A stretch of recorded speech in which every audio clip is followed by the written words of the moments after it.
আসসালামু আলাইকুম। সুখ দুঃখের সংসারের আরও একটা নতুন ভিডিওতে আপনাদেরকে স্বাগতম।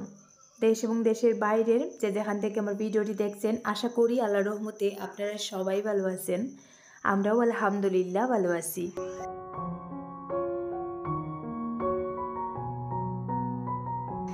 আজকের ভিডিওটা সেহরি খাওয়ার পর থেকেই শুরু করলাম।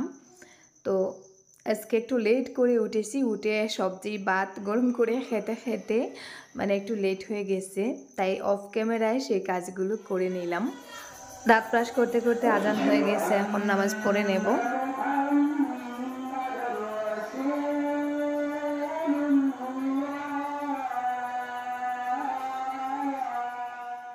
ফজরের নামাজ শেষ, এখন চলে যাব ঘুমাতে।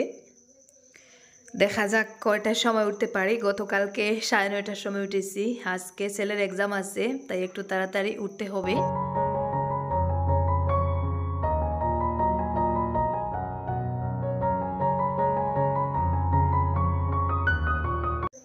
সকাল 9টার সময় ঘুম থেকে উঠেছি, উঠে ছেলেকে রেডি করে স্কুলে পাঠালাম। আজকে ওর লাস্ট এক্সাম, আর আজকে তেমন পড়াশোনাও নেই, কারণ আজকে রাইমস এক্সাম, আর আজকে এক্সাম দিলেই শেষ হয়ে যাবে।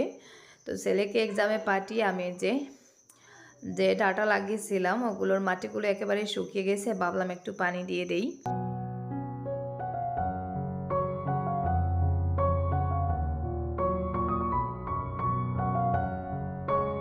ডাটা সিটগুলো আসলে এত ছোটো ছোটো থাকে, তো মাটিতে লাগানোর সময় আমার মনে হয়েছিল আমি খুব সুন্দরভাবেই লাগিয়েছি, সবকটা জায়গায় সুন্দরভাবে পড়েছে, কিন্তু এখন দেখা যাচ্ছে অর্ধেকটা জায়গায় ঘন হয়ে গেছে, আবার কিছুটা জায়গায় একেবারে ফাঁকা। আসলে প্রতি বছর আমি এই ভুলটা করি। তো এই যে আমার পায়ের দিকে দেখতে পাচ্ছেন, এইদিকে কিন্তু একটাও গাছ উঠেনি, খালি পড়ে আছে।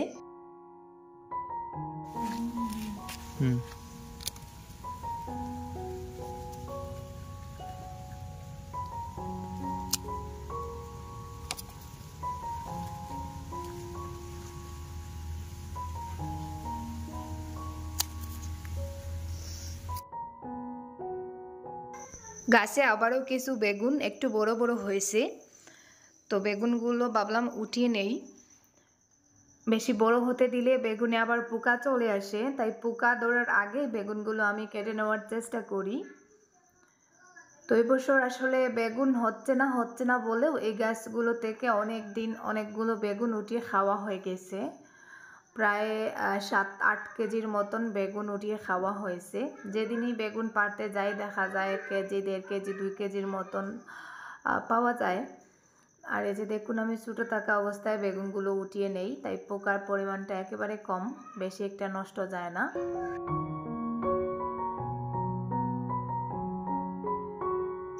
বেগুন প্রতি বছর লাগাই, তবে অনেক যত্ন করা হয়, কিন্তু এই বছর জাস্ট বেগুনের গাছগুলো লাগিয়ে রাখা হয়েছে। আর একবার মনে হয় আমি একটু সার আর গোবর সার অল্প করে আর কি দিয়েছিলাম, এই শেষ। পানিও দেওয়া হয় না, দেখতে পাচ্ছেন গাছের গোড়ার মাটিগুলো একেবারে শুকিয়ে আছে। তারপরেও এই বছর কিন্তু মাশাআল্লাহ মানে অনেকটা বেগুন খাওয়া হয়েছে। প্রতি বছরের তুলনায় এই বছর বেগুনের ফলনটা একটু বেশি হয়েছে। এই যে দেখুন, আমি এখানে কয়েকটা গাছ থেকে ছোটো ছোটো প্রায় 1.5 কেজির মতন বেগুন উঠিয়ে নিলাম।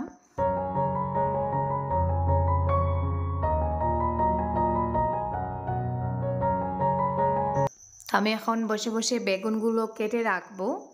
তো আমি একটা বেগুন কাটতে বসেছি, এই যে দেখুন আমি কেটে আপনাদেরকে দেখাচ্ছি। কচি বেগুনগুলোর ভেতরে একটাও পোকা নেই, কিন্তু যে বেগুনগুলো একটু বেশি বয়স্ক হয়ে গেছে সেগুলোতে আবার পোকা চলে আসে। তো আমি কচি কচি কয়েকটা বেগুন আপনাদেরকে কেটে দেখাচ্ছি, একটুও পোকা পাওয়া যায় না।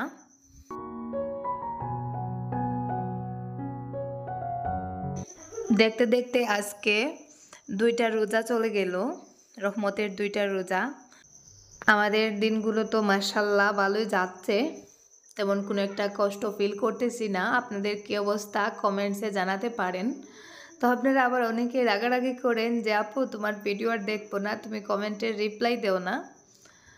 তো কি আর করার, আমি আসলে চাইলেও দিতে পারি না, হয়তো দিতে পারতাম কিন্তু দেওয়া হয় না, একটা দুইটা করে অনেকগুলো কমেন্টস জমা হয়ে যায়, পরে আর কোনটা রেখে কোনটা দেব সাহস পাই না। তো প্লিজ আপনারা ভুল বুঝবেন না, আমি কিন্তু আপনাদের কমেন্টসগুলো পড়ি, আর নর্মাল কমেন্টসের হয়তো রিপ্লাই দেই না, কিন্তু কেউ যদি কোনো ধরনের প্রশ্ন করেন অবশ্যই আমি রিপ্লাই দেওয়ার চেষ্টা করি। তো যাই হোক, আমি কাজ করি, আপনারা দেখতে থাকুন, আর রিকোয়েস্ট করব স্কিপ না করে ভিডিওটা শেষ পর্যন্ত দেখার চেষ্টা করবেন। আশা করি আজকের ভিডিওটা আপনাদের কাছে ভালো লাগবে। আর সেই সাথে যারা এখনও ভিডিওতে একটা লাইক দিতে ভুলে গেছেন, প্লিজ একটা লাইক দিয়ে ভিডিওটা কন্টিনিউ করুন। আর যারা অলরেডি এই কাজটা করে নিয়েছেন তাদেরকে অসংখ্য অসংখ্য ধন্যবাদ।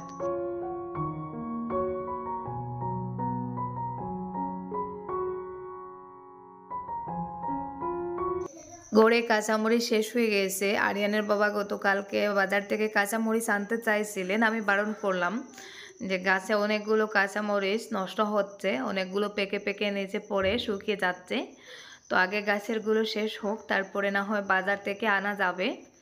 তো আমি আমার বোনের ছেলেকে নিয়ে মরিচগুলো এখন উঠিয়ে নিচ্ছি। এই বছর বাড়িতে কাঁচামরিচ তেমন একটা নেই, এখানে হালকা কয়েকটা গাছ লাগানো হয়েছিল, ওগুলোতেও যে মরিচগুলো হচ্ছে পেকে পেকে নিচে পড়তেছে, আর পাখিরা মনে হয় টুকে টুকে খাচ্ছে। গোসল করে নামাজ পড়ে আমি এদিকে যে ইফতারের রান্নাবান্না শুরু করে দিয়েছি। ছোলা বোনাটা তো আমাদের ঘরে মাস্ট, মানে এটা হতেই হবে।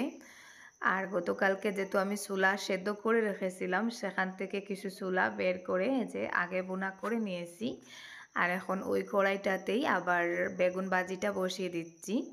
তো বেশি বাসন এটো করতে চাচ্ছি না, তাই ভাবলাম আগে ছোলাটা বোনা করে একটা বাটিতে রেখে দেই, আর পরে ওই কড়াইটাতেই বেগুনটা ভাজি করে নেব।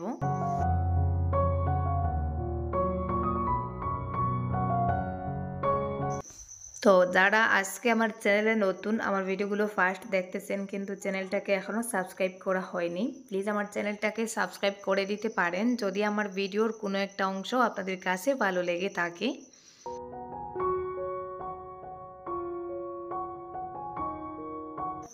মেশিনে কিছু কাপড় দিয়ে রেখেছিলাম গতকালকে সেহরি খাওয়ার পরে, তো কাপড়গুলো ধোয়া হয়ে গেছে, এখন বের করে রোদে দিয়ে দিচ্ছি। প্রায় 1:30টার দিকে এসে কাপড়গুলো রোদে দিচ্ছি, কারণ কাপড়গুলোর কথা আমি ভুলে গিয়েছিলাম।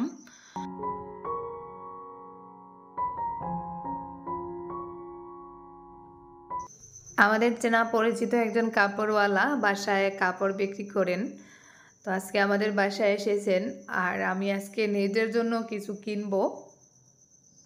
অনেক দিন হয়ে গেছে নিজের জন্য কিছু কেনা হয়নি, আর নতুন মেয়েটার জন্য কিছু কাপড় কিনবো।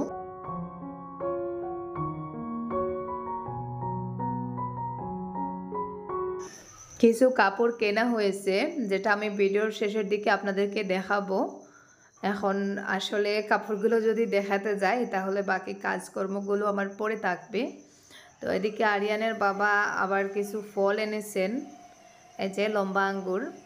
আঙ্গুরের দাম এখন আবার অনেকটা বেড়ে গেছে, 140 টাকা কেজি। এই গত পরশু দিন 100 টাকা করে এনেছিলেন, আজকে আবার 140 টাকা।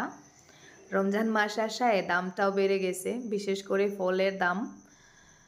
তো গোল আঙ্গুর থেকে লম্বা আঙ্গুরগুলো কিন্তু বেশি মিষ্টি হয়, আমার বেশি পছন্দের আঙ্গুর এগুলো। তো আমি এখানে এক জোড়া আঙ্গুর নিয়ে আলাদা করে নিচ্ছি, ইফতারের জন্য আর কি রেডি করব।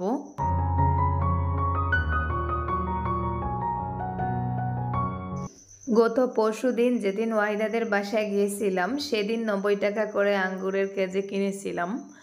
গতকালকেও 100 টাকা ছিল, আজকে 140 টাকা, 160 টাকাতে চলে গেছে। আর আপেলের দামও বেড়ে গেছে, আপেলের দাম এখন 200 টাকা, 250 টাকা কেজি। কিছুদিন আগেও 100 টাকা, 120 টাকা, 140 টাকা বিক্রি হতো। তো রমজান মাসে বিশেষ করে ফলের দাম বেড়ে গেছে, কারণ আমাদের তো মুসলিমদের আরও একটা জিনিস, রমজান মাস এলে মেয়েদের বাসায় ইফতারি পাঠাতে হয়, আর সেই সুযোগেও ফলের দামটা বেড়ে যায়। তো আমি এখানে মাত্র একটা আপেল কেটে নিচ্ছি। আসলে ইফতারের সময় এত কিছু রেডি করলে দেখা যায় পরে আর ওগুলো খাওয়া হয় না। তো এখানে কিছু খেজুর নিয়েছি, আঙ্গুর আর আপেল, আর এদিকে আবার অল্প কিছু জিলাপি আনা হয়েছে। তো সব কিছু অল্প অল্প করেই রেডি করি, 1 পিস 2 পিস করে, আসলে খাওয়ার পরে যাতে শেষ হয়ে যায়। বেশি করে নিলে দেখা যায় পরে আর ভাত খাওয়া হয় না, আর ইফতারের শেষে প্লেটে যে খাবারগুলো থাকে সেগুলো আর কেউ খেতে চায় না। তো এদিকে আমি অরেঞ্জ জুস করব, পানি নিয়ে নিলাম। প্রতি বছর রমজানে ফ্রিজের পানি খাওয়া হয়, এবছর নর্মাল পানিটাই খাওয়া হচ্ছে, কারণ বিকালের দিকে এখন আর তেমন একটা গরম থাকে না, মোটামুটি ঠান্ডা পড়ে যায়। তো শরবতটা আমি রেডি করে নিচ্ছি।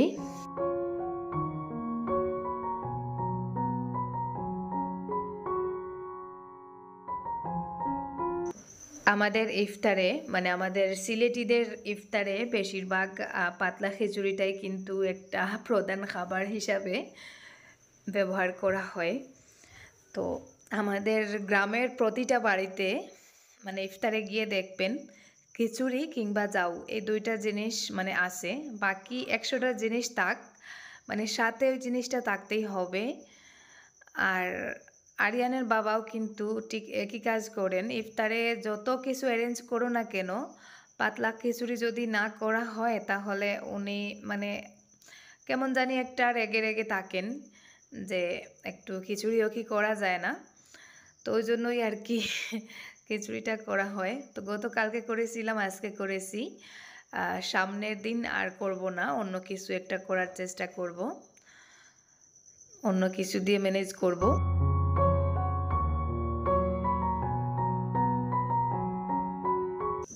ইফতারের টাইম চলে এসেছে। তো আরিয়ানের বাবাই প্রথমে আজকে ইফতারটা করে নিচ্ছেন। আর আজকে কিন্তু আমরা 4 জন মানুষ রোজা।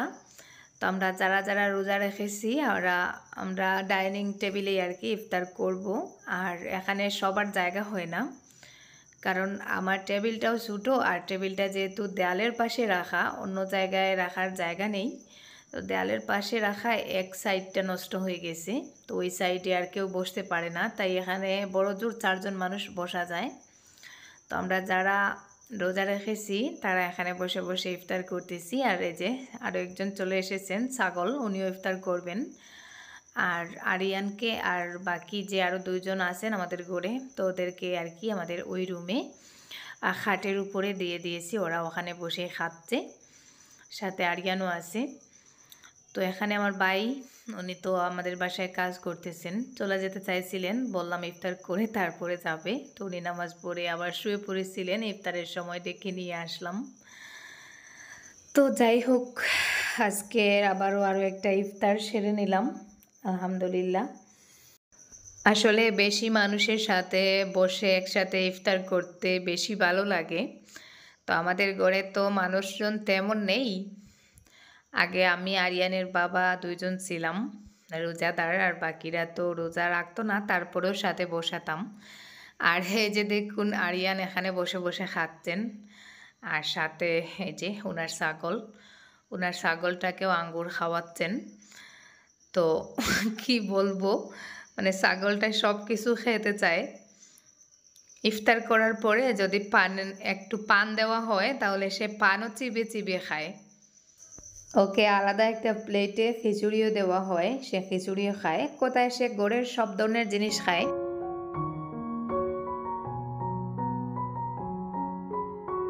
বাড়িতে কাপড়ওয়ালা এসেছিলেন, ওনার কাছ থেকে কি কি কিনলাম সেগুলো আপনাদেরকে একটু দেখিয়ে দেই। অনেকদিন পরে নিজের জন্য কিছু জিনিস কিনেছি। তো ওগুলো হচ্ছে আমার গরমের কাপড়, খুবই প্রয়োজনীয় ছিল, কারণ দেখতে দেখতে কিন্তু ঠান্ডার দিন চলে গেছে, গরম পড়ে গেছে। আর গরমে আমি নাইটি ছাড়া অন্য কোনো কাপড়ে কমফোর্টেবল ফিল করি না। গরম পড়ে গেছে দেখে আমি নাইটিগুলো খুঁজে খুঁজে বের করে পরার চেষ্টা করতেছি, কিন্তু গত বছরের নাইটিগুলো এখন ছোটো হয়ে গেছে আর অনেকটা পুরনো হয়ে গেছে, তাই ভাবলাম 2-3টা নাইটি কিনি। এখন দিনের বেলা কিন্তু অনেকটা গরম লাগে। তো এই যে একটা নাইটি দেখালাম, আর এটা হচ্ছে একটা ওড়না। তো ওড়নাটাও কিনেছি বাড়িতে আর কি নাইটির সাথে পরার জন্য, অনেকটা মোটা ওড়না। আর দেখতেও আমার কাছে ভালো লাগলো। এই যে আপনাদেরকে মেলে মেলে দেখাচ্ছি। তো এই ওড়নাটা কিনলাম ওই যে নিচে নাইটিটা, ওই নাইটিটার সাথে পরার জন্য। সেই সাথে এই যে আরও একটা ফ্রক নাইটি কিনেছি, মানে জামার মতন যে নাইটিগুলো আমি ভিডিও শুরুতে যে নাইটিগুলো পরতাম, তো আমার কাছে বেশ ভালো লাগে ওই নাইটিগুলো পরতে, কিন্তু এখন আর ওই ধরনের নাইটি পাওয়া যায় না। একটা পেয়েছিলাম, কালারটা বেশি ভালো না, তারপরেও নিয়ে নিলাম। আর এই যে আরও একটা নাইটি, ওটা হচ্ছে পিঙ্ক কালারের। এই নাইটিটা অনেক সফট, মানে পরতে অনেকটা আরাম লাগবে। গরমের দিনে কিন্তু সফট কাপড়ই বেশি ভালো লাগে। এই যে দেখুন গলার দিকটাও একটু বড় রাউন্ড, তো ওই নাইটিগুলোই আমি গরমে বেশি পরি। তো এই যে আরও একটা নাইটি, তো এটাও কিন্তু অনেকটা সফট। তো ওনার কাছে আসলে যে ধরনের নাইটি ছিল সেগুলো থেকে বেছে বেছে এগুলো নিলাম। নাইটিগুলো যে অতটাও সুন্দর এরকম না, তো ওনার কাছে আসলে যে ধরনের নাইটি ছিল ওগুলো থেকে বেছে বেছে যেগুলো আমার পছন্দ হয়েছে আমি 3-4টা রেখেছি। আর একটা শাড়ি কিনেছি। এই শাড়িটা আমার কাছে এত ভালো লেগেছে। আমার বিয়েতে বেশিরভাগ তাঁতের শাড়ি দেওয়া হয়েছিল, 50 থেকে 60টা শাড়ি ছিল। সবকটা শাড়ি আমি ভাগ করে করে লোকজনকে দিয়ে দিয়েছি, মানে আমার আশেপাশের যারা আমার যা বোন মাকেও দিয়েছি। তো এখন কয়েকটা জর্জের শাড়ি আছে, আর আজকে এই শাড়িটা দেখে আমার পছন্দ হলো, নিয়ে নিলাম। এটা আসলে বয়স্ক মানুষরাও পরতে পারবে, আর আমিও চাইলে পরতে পারবো। তো ভাবছি আমি পরবো, যদি না পরি তাহলে মাকে দিয়ে দেব। আর শাড়ির সাথে কালার ম্যাচ করে একটা যে সায়া কিনলাম। আর ওয়াহিদা এবং নতুন যে মেয়েটা, তো তাদের দুইজনের জন্য আর কি 2টা প্যান্ট কিনলাম। তো ওয়াহিদার জন্য তো সেদিন বাজার থেকে শপিং করেছি, আর নতুন যাকে আনা হয়েছে তার জন্য গতকাল রাতে আরিয়ানের বাবা আমাদের পাশের বাজার থেকে কিছু ড্রেস এনে দিয়েছেন। আর আজকে ওর জন্য ওর গায়ের মাপ অনুযায়ী আর কি কোনো পছন্দের কাপড় আমি পাইনি, তাই ভাবলাম পরে বাজার থেকে আবার দুইজনকে এনে দেব। আর ওনার কাছ থেকে, মানে বাড়িতে যিনি এসেছিলেন ওনার কাছ থেকে এই ড্রেসগুলোই জাস্ট কিনলাম। তো এই নাইটিটার কাপড়টা একটু মোটা। তো শাড়িটা কেমন হয়েছে আপনারা কমেন্টসে জানাতে পারেন। তো ওই শাড়িটা মাকেও মানাবে। আমার শাশুড়ি কিন্তু ওই ধরনের শাড়ি পরেন না, উনি ছাপার শাড়ি পরেন। তাঁতের শাড়ি দিলে উনি সেগুলো অন্য কাউকে দিয়ে দেন, উনি ছাপাতে অভ্যস্ত। আর আমার মা সব ধরনের শাড়ি পরেন, তাঁতের শাড়িতে মাকে কিন্তু খুব ভালো মানায়। তো আমিও পরতে পারি, আর যদি না পরি তাহলে মাকে দিয়ে দেব, ওই হিসাবেই আর কি কিনলাম। তো যাই হোক, কাপড়গুলো আরও একটু কাছ থেকে আপনাদেরকে দেখাচ্ছি। এই যে ফ্রক নাইটিটা, এটার কালারটা আমার কাছে বেশি একটা ভালো লাগেনি, ডিজাইনটাও বেশি সুন্দর না, তারপরেও আসলে নিয়ে নিলাম। আর ওড়নাটা অনেক সফট, পরতে ভালো লাগবে বা নামাজ পড়াও যাবে, অনেকটা বড়, সেই জন্য আর কি নিলাম। আর এই যে ব্লু কালারের যে নাইটিটা, ওটা অনেকটা সফট। তো এটা আমি আসলে পরে নিয়েছি, ভিডিওটা আগে করেছি, আগে করে রেখেছিলাম, তাই পরে শেয়ার করলাম। তো যাই হোক, আজকের মতো এই পর্যন্ত। আপনারা সবাই ভালো থাকুন, সুস্থ থাকুন, দেখা হবে নতুন কোনো ভিডিওতে। আল্লাহ হাফিজ, আসসালামু আলাইকুম।